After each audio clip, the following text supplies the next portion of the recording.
Right, I was trying to sort out this chain, and then I realised somebody's playing with my little centre jack stand, which you can't play with, Nika, that's naughty. That's not for you.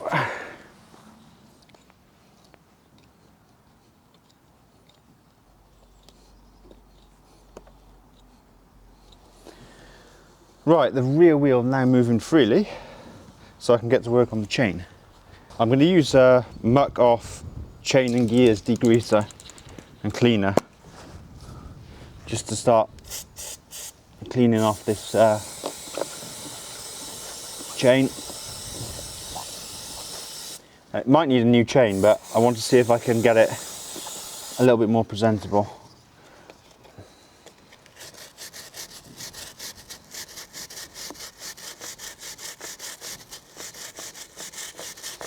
Let's see if I use this, not improved it that much. Was in quite poor condition. These BSA chains from factory are thought to be quite poor quality. See, one of the areas where they saved money was in the chains. So a good quality replacement chain would go a long way, I think. Wow, it's black stuff that's coming off here.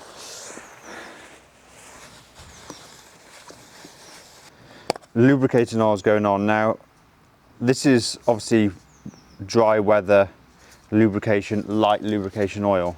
With the way I use my bike over winter, I should probably use chain wax, but I don't like the way chain wax flings over everything. I have actually cleaned up the chain a little bit, at least.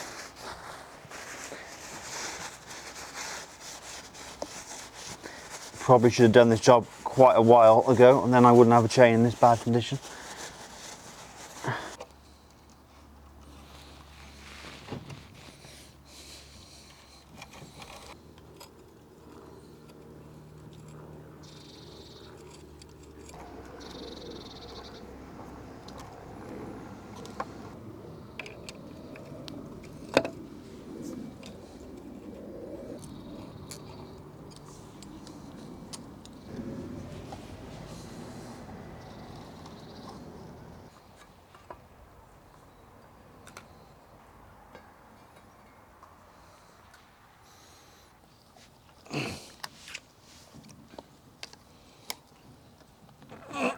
Wow, they're tight.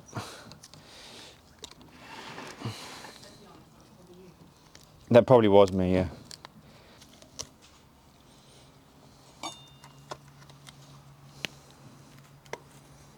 Right, 22mm socket, and then let's see if this wants to budge. Oh, it does.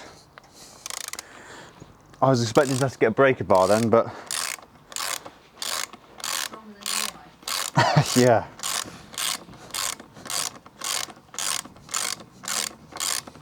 Okay, that's the axle nut and a giant washer coming off. Right, I decided the only way to get these forks out of the shrouds was to lay the bike on its side. So I've put the bike on the weight of the bike is on the engine protection system. I've removed the front wheel, which I'm going to give a big old clean as well when it's off. Just put that to one side. And now I'm going to undo these Allen bolts here and hopefully free out the forks.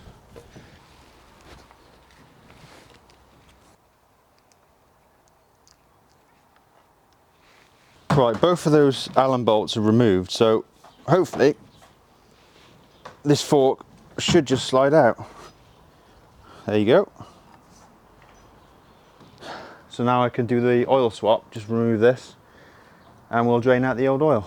I'm going to do them one at a time, just so in case I need to know how everything goes back, I can just look at the fork that's already in place. So we'll do this fork first. Okay, so I've got the fork stanchion free of the bike. I'm going to use my 22mm socket and just take out the cap there. Now remember, as we did in the other video, put a little bit of masking tape or something over just to protect the surface there, the paint, the cap. I also had to get Susie to help because it's quite difficult. Susie's muscles, yeah. If you want to come up, you can come over here if you want. Well, I'm in my gardening attire. She's gardening, she says, because when you've got this off the bike and this is on quite tight, there's oil there. It's quite difficult. So what we would suggest in hindsight is to loosen this when it's on the bike, and then you'll have a much easier job when it's off. Get Susan involved earlier? No, that'll be fine. Hello, Nika. Calling the muscles. Right, so there's the cap off and the little spacer, which I'll just put to one side. Now, nobody can see if you're in the way, dog. So I'm going to leave the suspension components in because I'm not changing that. Obviously, I'll discard the oil in the safe way.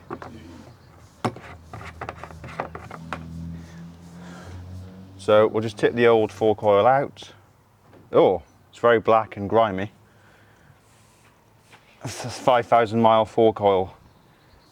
It's also good practice just to leave that rest for as long as you have, so that the oil that's in the bottom runs out. So we're going to leave that for 5 minutes and then start working on the other leg.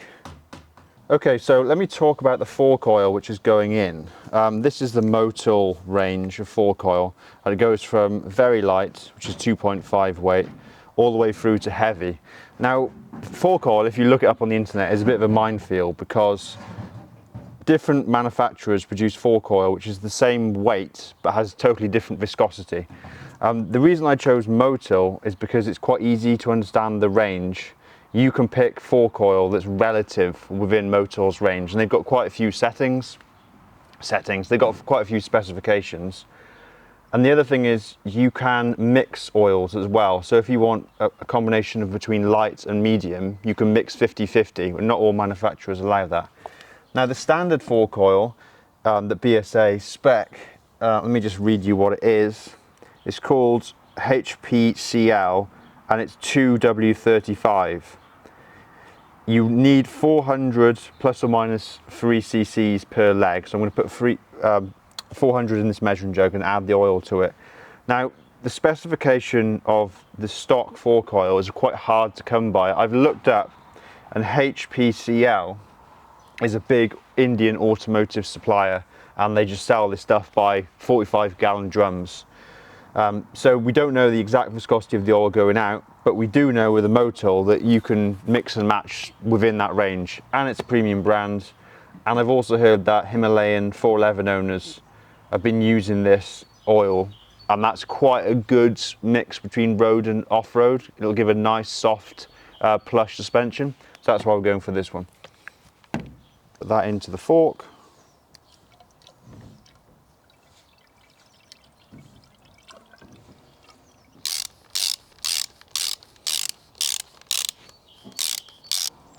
Cap, first spacer, second spacer.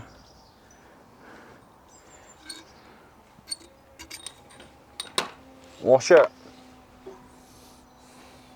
Now the old horrible fork oil is going to come out. And remember, like before, just pump the fork a little bit to get all the oil out.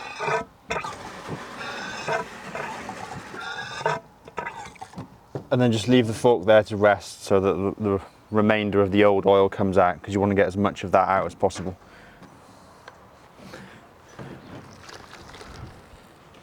Hello, what are you doing?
Okay, so I accidentally pressed the brake lever when I was doing this. So I just need to push the calipers back in, which is actually quite a problematic job unless you have the tool for it.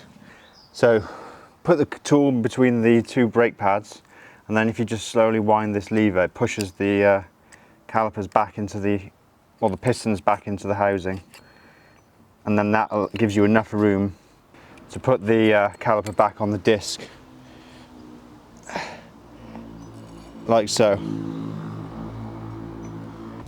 Plenty of copper grease.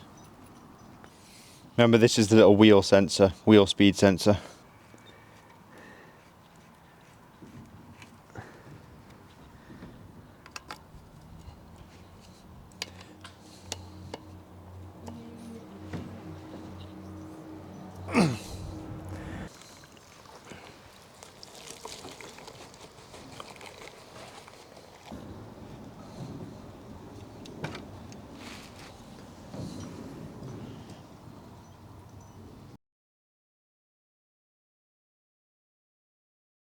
First is a little bit sketchy. Oh, we're in a rut here.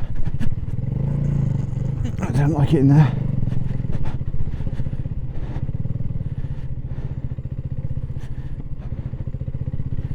That's it.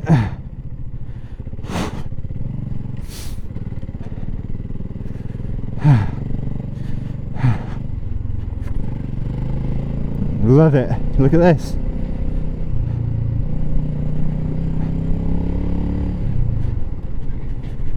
Who would have thought you could do 30 mile an hour off-road in a BSA? Well, a Goldstar 650, that is. This is the best bit, no gates or anything up here.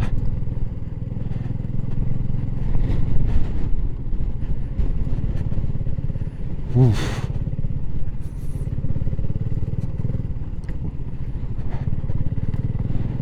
I'm going to go slightly next to the byway now.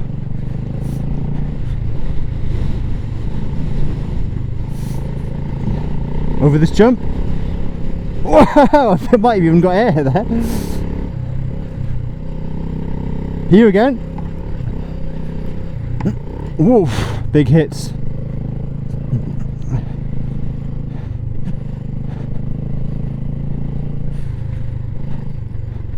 Up here, getting the rut.